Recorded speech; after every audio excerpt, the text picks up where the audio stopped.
நண்பர்கள் அனைவருக்கும் வணக்கம். வாழ்க வையகம், வாழ்க வளத்துடன், எல்லா புகழும் ஆண்டாளுக்கே. நரசிம்மன் திருவடிகளே சரணம். எழும்போதும் வேலும் மயிலும் என்பேன், எழுந்தே தொழும்போதும் வேலும் மயிலும் என்பேன், தொழுதே உருகி அழும்போதும் வேலும் மயிலும் என்பேன், அடியேன் உடலும் விழும்போதும் வேலும் மயிலும் என்பேன். திருச்செந்தூர் வேலவனே. வரலட்சுமி விரதம் இன்னைக்கு நிறைய பெண்கள்லாம் இந்த வரலட்சுமி விரதத்தை நீங்கள் பண்ணணும். இன்றைக்கி சாமி கும்பிடுங்க.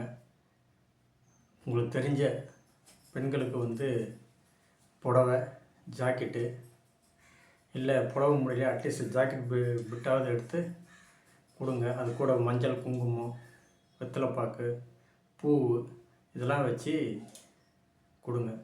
ஒரு 4-5 பேருக்கு வாங்கி கொடுங்க உங்கள் கையால். இன்றைக்கி ஈவினிங் உப்பு வாங்குங்க, துவரம்பருப்பு வாங்குங்க.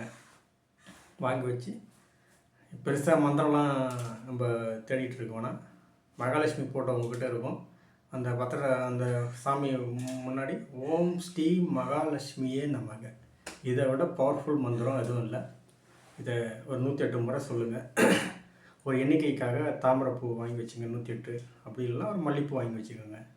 உங்கள் வீட்டுக்கு உங்கள் வசதிக்கு தகுந்த மாதிரி என்ன பூ இருக்கோ அதை வாங்கி 108 பூ வாங்கி வச்சுக்கோங்க. அந்த மகாலட்சுமி போட்டோ முன்னாடி 108 முறை சொல்லி அதை போடுங்க. ஓம் ஸ்ரீ மகாலட்சுமியே நமக. அருமையான மந்திரம். இன்றைக்கி பண்ணுங்கள். மகாலட்சுமி உங்களுடைய மாங்கல்யம் சிறக்க, உங்களை கணவர் ஆயுள் விருத்தி அடைய திருச்செந்தூர் முருகனை ஆண்டாளையும் பிரார்த்திக்கிறேன். சரிங்க, நீங்கள் வாஸ்துவில் என்னங்க சொல்ல போகிறீங்க அப்படின்னு கேட்டிங்கன்னா, நிறைய பேர் பார்த்திங்கன்னா இப்போ தவறான தெருக்கூத்து இருக்குது அப்படின்னா என்ன பண்ணுறது? பயப்படாதீங்க. தவறான தெருக்கூத்து இருக்குதுன்னா அந்த இடத்த பேரை மாற்றிடணும். யார் பேருக்கு மாற்றணுமோ அவங்க பேருக்கு மாற்றணும். இல்லை நீங்கள் செய்கிற தொழிலுக்கு அது சூட்டபுளாக இருந்தது அப்படின்னா அங்கே நீங்கள் வசிக்கலாம், தப்பு கிடையாது. உங்கள் தொழில் நீங்கள் என்ன பண்ணுறீங்க அதை பார்த்து தான் அந்த இடம் உங்களுக்கு சூட் ஆகுமா இல்லையான்றதை நம்ம சொல்ல முடியும். தவறான தெருக்கூத்தில் எல்லோரும் இப்போ வாழலாங்க, கண்டிப்பாக வாழறாங்க. எல்லாருமே இருக்க தவறு இது நல்லதுன்னு இல்லை. யாருக்கு என்ன சூட் ஆகும் அப்படின்றது தான் பார்க்கணும். அப்போ அந்த தெருக்கூத்து உங்களுக்கு சூட் ஆகுமா, நமக்கு சரியாக வருமா அப்படின்றத நீங்கள் பார்த்துட்டு அந்த இடத்துல நீங்கள் வசிக்கிறது ரொம்ப சிறப்பு. இதுதான் கூர்ந்து கொஞ்சம் கவனிக்க வேண்டிய விஷயம். நிறைய பேர் பார்த்திங்கன்னா பயந்துடுறாங்க. ஒரு சிலர் தவறான தெருக்கூத்தில் இருந்துட்டு வேற ஒரு பிஸ்னஸ் பண்ணுறாங்க. ஒரு சிலருக்கு தெரிஞ்சே தெரியாமலே பண்ணிடுறாங்க. அதனால் இதை நீங்கள் கரெக்டாக நீங்கள் புரிஞ்சுக்கிட்டீங்க அப்படின்னா யாருக்கு சூட் ஆகுமோ அவங்க தான் பண்ணணும். யாருக்கு சூட் ஆகும் அப்படின்றத ஒரு வாஸ்து கன்சல்டண்ட்டை வச்சு செக் பண்ணிக்கோங்க.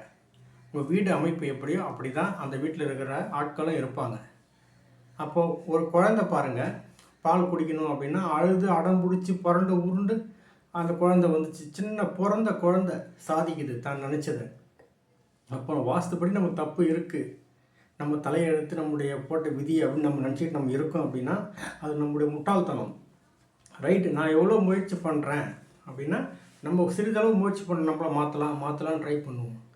எப்படி அந்த குழந்தை அடம் பிடிச்சி எப்படி தன்னுடைய தேவையை பூர்த்தி செஞ்சுக்குதோ அதே மாதிரி நீங்கள் அடம் பிடிச்சி வீட்டை உடைச்சியோ இல்லை கொஞ்சம் காசு செலவானாலும் பரவாயில்ல செலவு பண்ணி எப்படி அடம் பிடிச்சி நீங்கள் அந்த வீட்டை கட்டமைப்பை மாற்றிக்கிட்டீங்க அப்படின்னா அதுக்கப்புறம் அந்த வீடு அதுக்கு தகுந்தாற்போட ஆட்களை அந்த வீட்டுக்குள்ளே கொண்டு வரும்.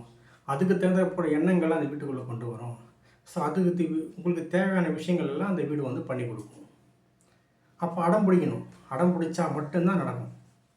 அந்த குழந்தை நம்ம கற்றுக் கொடுக்குற பாடம் அதுதான். ஒரு சின்ன பிறந்த குழந்தை இந்த வேலை அடம் பிடிச்சி தான் நினச்சதை சாதிக்குது. இந்த ஒரு டிவியில் ஒரு நிகழ்ச்சி ஒன்று நான் பார்க்குறேன். ஒரு அம்மா பார்த்திங்கன்னா ஃபுல்லாக கவரிங்னாக்கா அது அவங்க பார்த்திங்கன்னா ஒவ்வொரு ட்ரெஸ்ஸுக்கும் ஒவ்வொரு செட்டு போடுவாங்க பொழுது. அந்த மாதிரிலாம் அவங்களுக்கு பொறுத்த வரைக்கும் அது நான் பண்ணுற தப்புன்னு தெரியுது. ஆனால் அடம் பிடிச்சி எப்படியாவது நான் வாங்கிடுவேன் எங்கள் வீட்டுக்காரர்கிட்ட. அவர் தப்பு தான் எனக்கு தெரியும், எங்கள் வீட்டுக்கார் திட்டுவார் தான், நான் அதை பற்றிலாம் கவலைப்பட மாட்டேன், எனக்கு தேவை அது வந்துடணும். அந்த மாதிரி இருக்கணும். அடம் பிடிச்சி நீங்கள் அந்த வீட்டை நீங்கள் மாற்றி அமைச்சிக்கிட்டீங்க அப்படின்னா நிச்சயமாக அது உங்களுக்கு மாற்றத்தை கொடுக்கும். நீங்கள் உணர்வீங்க. உங்களுக்கு அந்த மாதிரி புதுசாக வீடு கட்டுறீங்க, ட்ராயிங் போடணும், இல்லை உங்கள் பழைய வீடு வாஸ்து பார்க்கணும் அப்படின்னா சொல்லுங்கள். நிறைய ஒரு நம்பர் ஒரு நம்பர் என்ன சொல்கிறாருன்னா, நீங்கள் நம்பர் ஃபாஸ்ட்டாக சொல்கிறீங்க. நான் ஆல்ரெடி டிஸ்கிரிப்ஷன்லேயே என்னுடைய மொபைல் நம்பர் கொடுத்துருக்கேன். சரி, இருந்தாலும் இப்போ நான் உங்களுக்கு பொறுமையாக சொல்கிறேன். 8248581550. 8248581550. இந்த நம்பருக்கு வாட்ஸ்அப் பண்ணுங்கள், இல்லை கால் பண்ணுங்கள். உங்களுக்கு புதுசாக வீடு கட்டணும் அப்படின்னா டிராயிங் போட்டு கொடுக்குறோம். இல்லை பழைய வீடு மாற்றமே இல்லை, நிறைய பிரச்சனைகள் இருக்குது, என்னால் சமாளிக்கவே முடியல அப்படின்னா கால் பண்ணுங்கள். நிச்சயமாக அதுக்கு உண்டான தீர்வை கண்டுபிடிக்கிறோம்.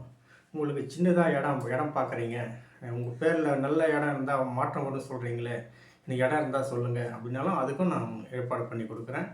நிச்சயமாக கால் பண்ணுங்கள். உங்களுக்கு இந்த தகவல் சொல்கிறது வாய்ப்பளித்த பிரபஞ்சத்துக்கு மனமார்ந்த நன்றி.